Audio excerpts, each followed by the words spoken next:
वचन दूध कंपनी को यादव समाज के गुस्से के आगे झुकना पड़ा। दरअसल कंपनी ने एक विवादित पंपलेट के जरिए खुले दूध को सेहत के लिए हानिकारक बताया था, जिसे यादव समाज ने अपने पारंपरिक व्यवसाय और अस्मिता पर सीधा हमला माना। पूरे प्रदेश में बढ़ते आक्रोश को देख कंपनी के अधिकारियों ने सार्वजनिक रूप से माफी मांग ली है। समाज का कहना है कि जिस व्यवसाय के दम पर कंपनी फल फूल रही है, उसी का अपमान बर्दाश्त नहीं किया जाएगा। मामला बलौदा बाजार से शुरू हुआ, जहां वचन दूध कंपनी के एक पंपलेट ने विवाद खड़ा कर दिया। पंपलेट में खुले दूध को असुरक्षित बताकर पारंपरिक दूध विक्रेताओं को कमतर आंका गया था। इससे आक्रोशित यादव समाज सड़कों पर उतर आया। समाज के भारी विरोध के बाद कंपनी बैकफुट पर आ गई। अधिकारियों को न सिर्फ समाज के सामने झुकना पड़ा, बल्कि लिखित में माफी भी मांगनी पड़ी। यादव समाज का तर्क है कि कंपनी इन गौपालकों के दम पर ही चल रही है, फिर भी उनके कल्याण के लिए कोई कदम नहीं उठाती। फिलहाल कंपनी के लिखित आश्वासन के बाद मामला शांत है, लेकिन यादव समाज ने अब नई शर्तें रख दी हैं, जिसमें दूध का सही मूल्य निर्धारण और गौपालकों के हित में योजनाएं शामिल हैं। समाज ने साफ चेतावनी दी है कि भविष्य में उनके पुश्तैनी काम का अपमान हुआ तो उग्र आंदोलन होगा।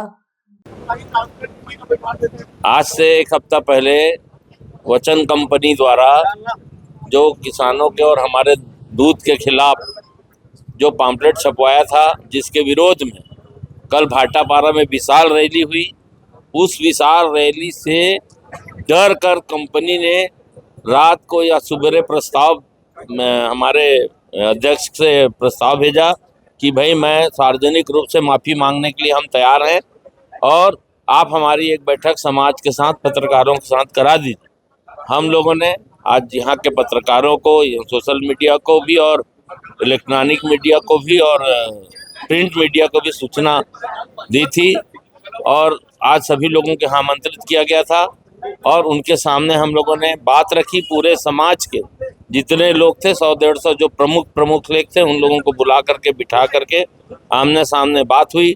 उन्होंने सार्वजनिक रूप से आज मीडिया के माध्यम और लिखित में भी माफ़ी मांगा है और ये भी कहा है कि भविष्य में हम पम्पलेट बंटवा करके, जैसा हमारा वो पम्पलेट छपा था वैसे ही हम दूसरा पम्पलेट छपवा करके और पूरे उसमें बंटवाएंगे और फ़ोन भी करेंगे कि ऐसा नहीं है, जो हमारे गौपालकों का दूध है उसी दूध को लेकर के हम डेयरी चलाएं। उन्होंने एक सप्ताह का टाइम दिया है, एक सप्ताह के अंदर हम पम्पलेट छपवा के बटाएंगे। अगर वो नहीं बटा तो अगला कदम क्या रहेगा? अगर उधर दस्तखत हुआ है उसका, अगर ये अपने वादे से मुँह करता है तो फिर हम लोग फिर से विरोध करेंगे। किस तरह का विरोध रहेगा?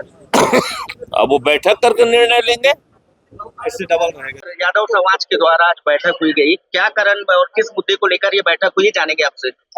हाँ, पूर्व में अभी कुछ समय पहले, करीब हफ्ते भर 10 दिन पहले, एक हमारी कंपनी जो वचन डेयरी है, उसके एक सेल्स प्रमोटर के द्वारा एक भ्रामक विज्ञापन छाप दिया गया था, जिसकी जवाबदारी हमारी है, कंपनी की है, जो कि हमको पता नहीं चल पाया था और उसका काफी लोगों को, जब तक हमको पता चला तब तक काफी लोग उससे आहत हो गए थे, ठेस पहुंचा था उनको आर्थिक और मानसिक रूप से, दोनों तरीके से, जिसको पूरी गंभीरता से लेते हुए कंपनी जो है हमको अधिकृत करते हुए सभी लोगों से माफी मांगने और जो भी हम ये गलती हुई थी हमारे किसी प्रमोटर के द्वारा, उसको कैसे ठीक किया जा सकता है, आप लोगों के साथ माफी मांगने और सलाह मशवरा करने के लिए, आप लोगों के साथ बैठक करने के लिए हम यहाँ उपस्थित हुए। क्या पैकेट में बेचने के परंपरा जो दूध है व्यवसाय को बदनाम करने की कोशिश किया गया? जी नहीं, बिल्कुल नहीं।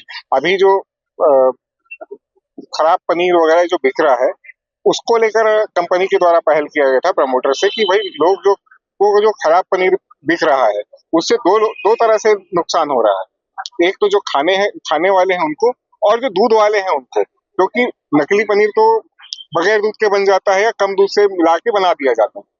तो हम पनीर भी बेचते हैं, ऐसा नहीं कि पनीर नहीं बेचते।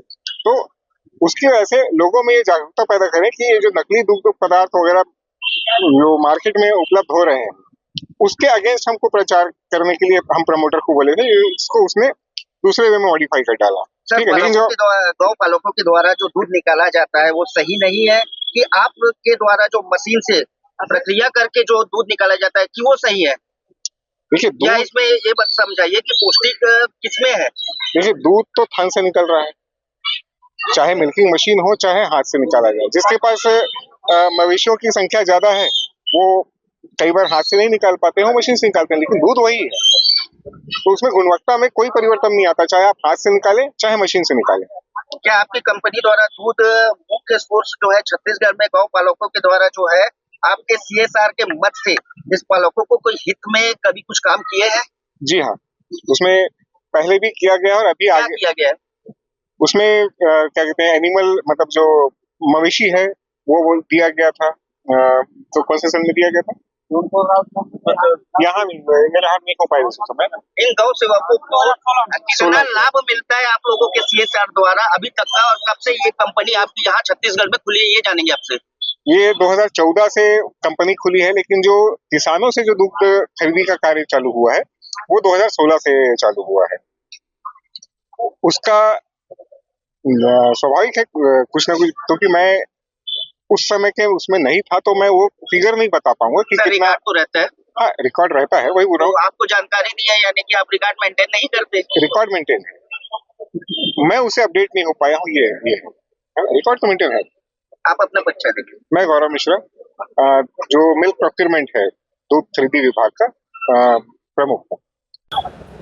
जैसा कि हम सबको विदित है, कंपनी द्वारा कुछ दिनों पूर्व जो एक भ्रामक प्रचार प्रसार किया था हमारे यादव समाज के व्यवसायी दुग्ध व्यवसायियों के ऊपर जो है, इस संबंध में हम लोग कल दिनांक 24 को बृहद मात्रा में धरना प्रदर्शन दिए और अनुविभागीय अधिकारी को ज्ञापन सौंपे।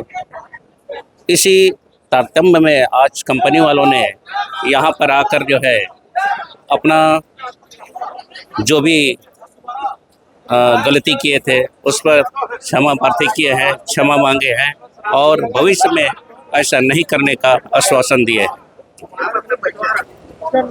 अपना परिचय देंगे। मैं ML यादव ग्राम टेका का हूँ और मैं भी इन्हीं के साथ जुड़ा हुआ हूँ।